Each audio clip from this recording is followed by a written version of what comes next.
ইতিহাসের বুকে এমন দুটো রহস্যময় শহরের গল্প আছে যা যুগ যুগ ধরে আমাদের ভাবিয়ে তুলেছে। একটা শহর যা তলিয়ে গেছে সমুদ্রের গভীরে, আর অন্যটা হারিয়ে গেছে গহীন জঙ্গলের ভেতরে। চলুন আজকের এই আলোচনায় আমরা চেষ্টা করি এই কল্পকাহিনী আর বাস্তবতার মধ্যে আসল সত্যিটা খুঁজে বের করার। একদিকে আছে সমুদ্রের নিচের সে কিংবদন্তির শহর অ্যাটলান্টিস, আর অন্যদিকে আমাজনের গহীন জঙ্গলে লুকিয়ে থাকা এক রহস্যময় শহর দ্য লস্ট সিটি অফ জি। দুটো গল্প একদম আলাদা, কিন্তু এদের আকর্ষণটা প্রায় একই রকম। তো চলুন প্রথমেই ডুব দেওয়া যাক প্রথম রহস্যে, কিংবদন্তির শহর অ্যাটলান্টিসের গল্পে। এই অ্যাটলান্টিসের পুরো গল্পটাই কিন্তু এসেছে মাত্র একজনের লেখা থেকে।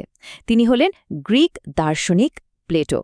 তিনি লিখেছিলেন এক উন্নত সভ্যতার কথা, যারা নাকি প্রযুক্তিতে ছিল সময়ের থেকে অনেক এগিয়ে, কিন্তু দেবতাদের রোষে পড়ে এক ভয়ঙ্কর দুর্যোগে তারা মাত্র এক দিন আর এক রাতে সমুদ্রে তলিয়ে যায়। আর এটাই হলো সেই আসল প্রশ্ন, যা শতাব্দীর পর শতাব্দী ধরে ইতিহাসবিদ আর অভিযাত্রীদের ভাবিয়ে তুলেছে। প্লেটোর এই গল্পটা কি শুধুই তার কল্পনা, নাকি এর পেছনে আসলেই কোনো সত্যি লুকিয়ে আছে? আসলে এখনকার বেশিরভাগ বিশেষজ্ঞরা মনে করেন যে অ্যাটলান্টিস ছিল প্লেটোর একটা দার্শনিক রূপক গল্প, তবে এর অনুপ্রেরণা হয়তো সত্যি কোনো ঘটনা থেকে এসেছিল। যেমন ধরুন, প্রায় ৩৫০০ বছর আগে সান্তোরিনি দ্বীপে আগ্নেয়গিরির ভয়াবহ বিস্ফোরণে মিনোয়ান সভ্যতা যেভাবে ধ্বংস হয়ে গিয়েছিল, প্লেটো হয়তো সেই ঘটনা থেকেই তার গল্পের প্লট তৈরি করেছিলেন। আচ্ছা, অ্যাটলান্টিসের কথা তো হলো, এবার চলুন আমাজনের জঙ্গলে ঢোকা যাক আর দেখি এই গল্পটা কতটা আলাদা। এই গল্পের কেন্দ্রে আছেন ব্রিটিশ অভিযাত্রী পার্সি ফসেট। বিংশ শতাব্দীর শুরুতে তার মাথায় একটা ধারণা একেবারে গেঁথে গিয়েছিল যে ব্রাজিলের গহীন জঙ্গলের কোথাও জি নামে এক উন্নত সভ্যতা লুকিয়ে আছে। ফসেট তার জীবনের একটা বড় অংশ এই শহরের খোঁজেই কাটিয়েছেন। ১৯২৫ সালে তিনি তার ছেলে জ্যাককে নিয়ে শেষবারের মতো অ্যামাজনের গভীরে ঢোকেন, কিন্তু তারপর তারা যেন হাওয়ায় মিলিয়ে গেলেন। কোনো চিহ্ন পাওয়া যায়নি। কয়েক দশক ধরে মনে করা হচ্ছিল এই রহস্যের গল্পটা এখানেই শেষ। কিন্তু এরপর এলো আধুনিক প্রযুক্তি, আর সব কিছু পাল্টে গেল। প্রযুক্তির নাম লাইডার। সহজ করে বললে, এটা এমন একটা টেকনোলজি যা বিমান থেকে লেজার রশ্মি পাঠিয়ে ঘন জঙ্গলের গাছপালা ভেদ করে মাটির নিচের আসল ছবিটা তুলে আনতে পারে। মানে জঙ্গলের জন্য এটা একটা এক্স-রে মেশিনের মতো। আর এই লাইডার যা খুঁজে বের করল তা ছিল এক কথায় অবিশ্বাস্য।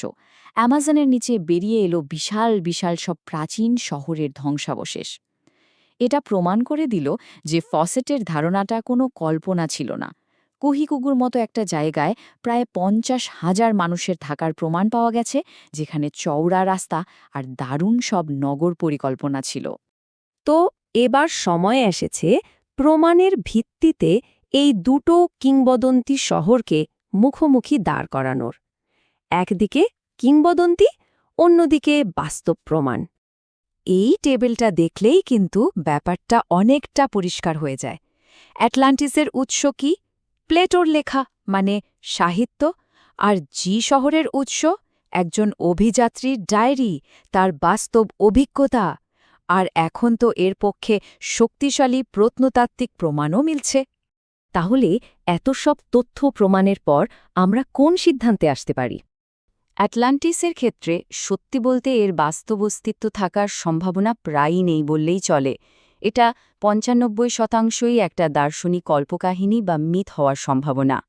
কিন্তু এর ঠিক উল্টো দিকে দ্য লস্ট সিটি অফ জির মূল ধারণাটা, সেটা কিন্তু এখন প্রায় ৮০% ক্ষেত্রেই একটা ঐতিহাসিক বাস্তবতা হিসাবে প্রমাণিত হচ্ছে। আধুনিক প্রযুক্তি যার ধ্বংসাবশেষ আজ আমাদের চোখের সামনে তুলে আনছে। আর এটাই তো সবচেয়ে অবাক করা ব্যাপার, তাই না? যে অনেক সময় বাস্তবতা আমাদের কল্পনাকেও হার মানিয়ে দেয়। কুহিকুকুর মতো শহরগুলোতে যে ধরনের ইঞ্জিনিয়ারিং পাওয়া গেছে তা যে কোনো কিংবদন্তির চেয়ে কম রোমাঞ্চকর নয়।